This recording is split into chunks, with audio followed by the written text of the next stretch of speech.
Conceptual learning academy के platform में आपको खुशामदीद कहता हूँ। पेडागोजी के एक और इम्पोर्टेंट पोर्शन जो कि पर्सपेक्टिव ऑफ एजुकेशन है, जिससे तकरीबन हर एग्ज़ाम में एसएसटी से लेकर और भी टीचिंग के एग्ज़ाम में जो जहाँ पेडागोजी के एमसीक्यूज़ शामिल हो, इससे लिए जाते हैं। अगर आपने इंग्लिश ग्रामर सीखना है या उसके एमसीक्यूज़ हासिल करना है, तो उसके लिए हमने अलग इंग्लिश एमसीक्यूज़ प्लेलिस्ट बनाई हुई है।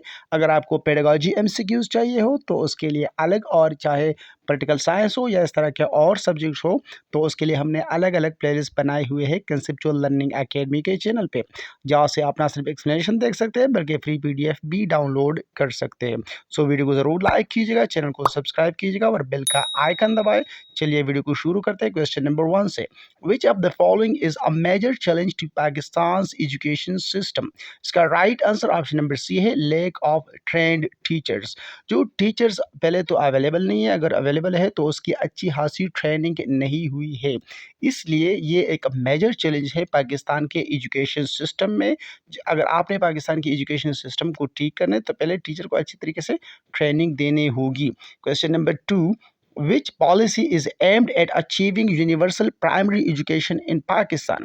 इसका right answer option number C है, एजुकेशन फॉर ऑल, जिसको EFA कहते हैं।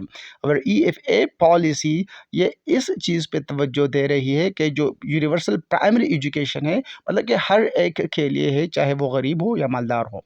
Question number 3, the 18 constitutional amendment 2010 in Pakistan resulted in which of the following? इसका right answer option number A है, devolution of education to provinces. मतलब जो education का system है, जो इसके मैनेजमेंट है, जो इसकी बजट वगैरह है, ये सारे प्रोविंस को दिए गए हैं 18 कॉन्स्टिट्यूशनल अमेंडमेंट में। Question number 4, which educational perspective emphasizes the need for education to promote religious values in Pakistan?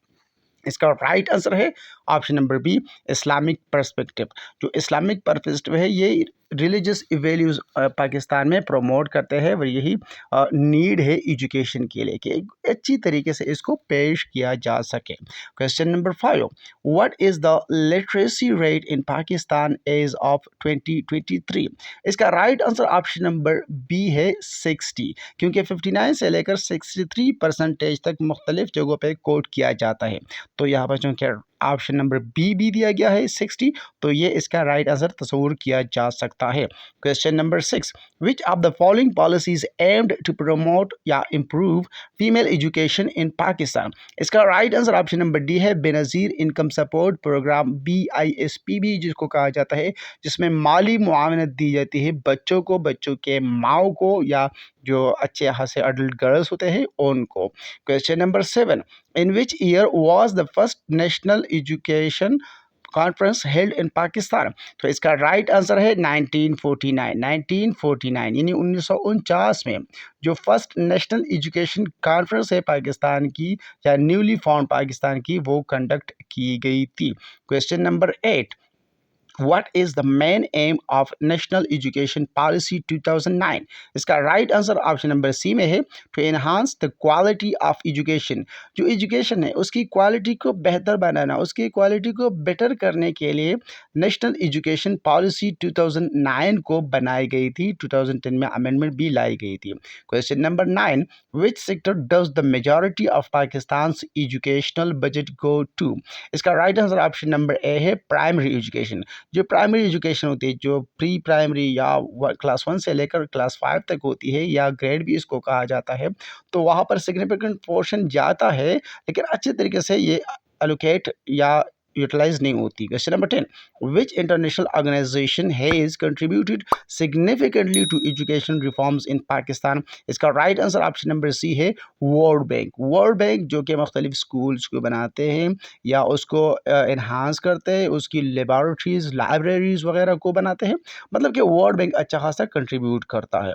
Question number 11, Pakistan aims to achieve which sustainable development goal SDG related to education? तो इसका right answer option number B में है, SDG for quality education इसमें शामिल है, और sustainable development goal number 4 है जो कि 25 है, उसमें से 4 नंबर का गोल है क्वालिटी एजुकेशन। ये आपने याद रखना है, इसको पूछा जा सकता है।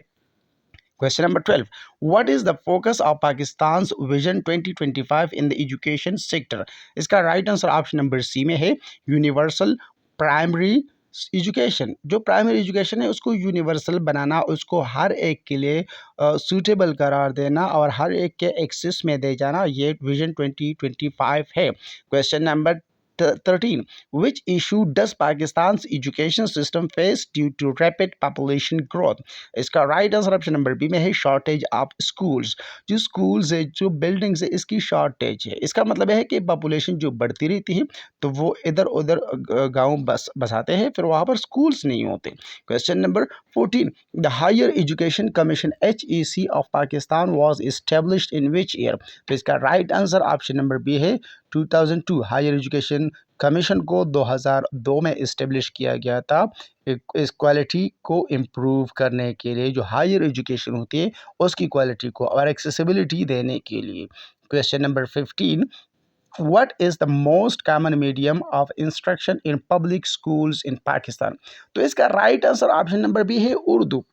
देखिए कामन कब पूछा गया है तो ये उर्दू है, चाहे वो पंजाब हो, चाहे वो KP हो, सिंध हो, वहाँ सब या बलूचिस्तान हो, वहाँ पर उर्दू ही बोली जाती है। इंग्लिश हाई लेवल लैंग्वेज है स्कूल्स के लिए। Question number 16, which of the following education models is most prevalent in Pakistan rural areas? तो इसका right answer option number B है मदरसा सिस्टम। मदरसा सिस्टम जिसमें से दीनी तालीम पे ज़्यादा जोर दी जाती है, उसके साथ साथ असरी तालीम को भी प्रमोट किया जाता है, तो इसको मदरसा सिस्टम कहते हैं। Question number 17, what percentage of GDP is currently allocated to education in Pakistan? तो इसका right answer option number A है 2%। जो पाकिस्तान की टोटल GDP है उसमें से 2% एजुकेशन को अलोकेट किया जाता है, मतलब उसके जो सारे बजट है वो उसके 2% से ही कवर किए जाते हैं, जो कि बहुत ही कम है। इसको कम अज़ कम 3 या 4% होना चाहिए। Question number 18, which act mandates free and compulsory education for children age 5 to 16 in Pakistan? तो इसका right answer option number B है राइट टू एजुकेशन एक्ट 2012। जो 2012 में राइट टू एजुकेशन एक्ट लाया गया था, उसके तहत 5 से लेकर 16 साल के लिए फ्री एंड कंपल्सरी एजुकेशन है। Question number 19, what role do NGOs play in Pakistan education system? तो इसका right answer option number B में है they provide alternative education models. मतलब कि एजुकेशन मॉडल्स जो एक तरह से चल रहे हैं, पब्लिक हो प्राइवेट हो, तो उससे अलग तरीके से ये NGOs कोशिश करते हैं कि हम एजुकेशन मॉडल्स को ला सके और प्रमोट कर सके। क्वेश्चन नंबर 20 जो कि लास्ट क्वेश्चन है आज के लेक्चर का, which challenge does the public education system in Pakistan not face? इसका right answer option number C है लेक ऑफ स्टूडेंट इंटरेस्ट। बाकी को अगर बता दोगे तो लो टीचर सैलरीज, पुअर इंफ्रास्ट्रक्चर या इनसफिशिएंट फंडिंग, ये सारे इसी के चैलेंजेस है एजुकेशन के पाकिस्तान में।